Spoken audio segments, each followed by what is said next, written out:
చాలా ఆనందంగా ఉంది. జగన్ గారిని చూడడానికి చాలా దూరం నుంచి వచ్చాము మేము. సిద్ధం సభ సక్సెస్ చేసి జగన్ గారికి మన ప్రకాశం జిల్లా బాపట్ల జిల్లా నుంచి సక్సెస్ ఇవ్వాలని కోరుకుంటాం. ఇక్కడికి వచ్చాము మేము.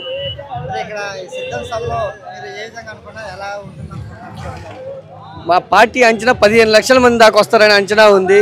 అందరూ వచ్చి విజయవంతం చేస్తారని, కార్యకర్తలందరూ కలిసి రావాలని, జగన్ గారిని మళ్ళీ 2024లో సీఎంగా గెలిపించాలని ఆశిస్తున్నాం.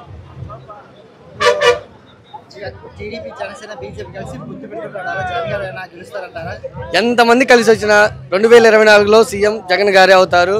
ఎంతమంది వాళ్ళు అన్ని ఇప్పుడు పవన్ కళ్యాణ్ గారు మొన్న ఏదో అంటున్నారు, ఇది అణిచివేస్తాం అది ఇదని.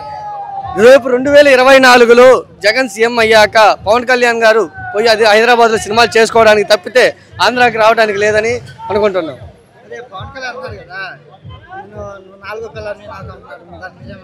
ఇప్పటికే 3 ఉన్నారు. 4వ పిల్లంగా మనోహర్ ఉన్నాడు, చంద్రబాబు ఉన్నాడు, లోకేష్ ఉన్నాడు. వాళ్ళతో కొలకడానికే సరిపోతుంది పవన్ కళ్యాణ్కి. ఈ రాజకీయాలు అవసరం అసలుకి. మళ్ళీ జగన్ గారిని అనే అంత తోడు కాదు పవన్ కళ్యాణ్ అసలుకి. ఎటువంటి ఎఫెక్ట్ ఏమి ఉండదు. షర్మిల గారు అటు పోవడం మాకు బాధగానే ఉంది. కానీ ఆమె అటువంటి నిర్ణయం తీసుకుంటుందని మేము ఎప్పుడు అనుకోలేదు. తెలంగాణ వరకే పరిమితం అవుతుంది అనుకున్నాము. కానీ ఎటువంటి ఇబ్బంది రాదు షర్మిల వల్ల. మాకు 2024లో జగన్ గారే సీఎం అవుతారు. మాకు మాది మార్కాపురం నియోజకవర్గం. మాకు అన్నా రాంబాబు గారు నిర్ణయించారు మొన్న జగన్ గారు. మాకు ఎమ్మెల్యే ఎవరైనా సరే మాది అంతిమంగా సీఎంగా జగన్ గారిని చూడడమే మాది అంతిమ విజయం. 175కి 170 సీట్లు గెలిపిస్తాం. అట్లానే మనకు జగన్ గారు చాలా మంచి పనులు చేస్తున్నారు. ప్రజలందరూ ఇది గుర్తించాలి. ఈ సోషల్ మీడియాలో టీడీపీ వాళ్ళు, పచ్చ మీడియా వాళ్ళు జగన్ గారిని వ్యతిరేకంగా చాలా చూపిస్తున్నారు.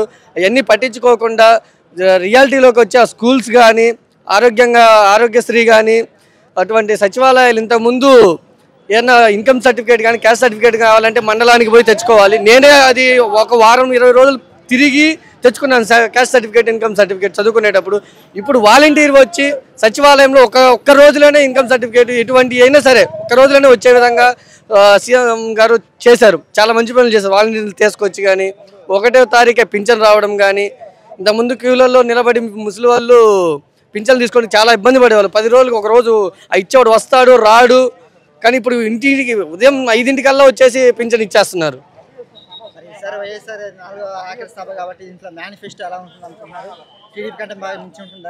మేనిఫెస్టో మాది 2019లో ఏది ఉందో దానికి ఇంకా మించే ఉంటుంది, కానీ దానికి తగ్గి ఉండదని మేము అనుకుంటున్నాం. ఏమి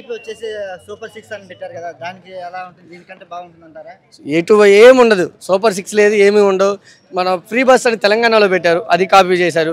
మన అమ్మఒడిని అమ్మవందనం అనేదో పెట్టి అన్ని కాపీయే తప్పితే ఏమీ లేదు. అవి అన్ని తెలంగాణలో అవి, కర్ణాటకలో అవి మన జగన్ గారు పెట్టిన పథకాలనే కాపీ చేసి వాటికి ఏదో పేర్లు మార్చి పెడుతున్నాడే కానీ వాళ్ళంతటి వాళ్ళకి ఆలోచన వచ్చి పెట్టినవి కాదు. జగన్ గారు ప్రజల్లో నడిచి అన్ని గుర్తించి పథకాలు తీసుకొచ్చాడు.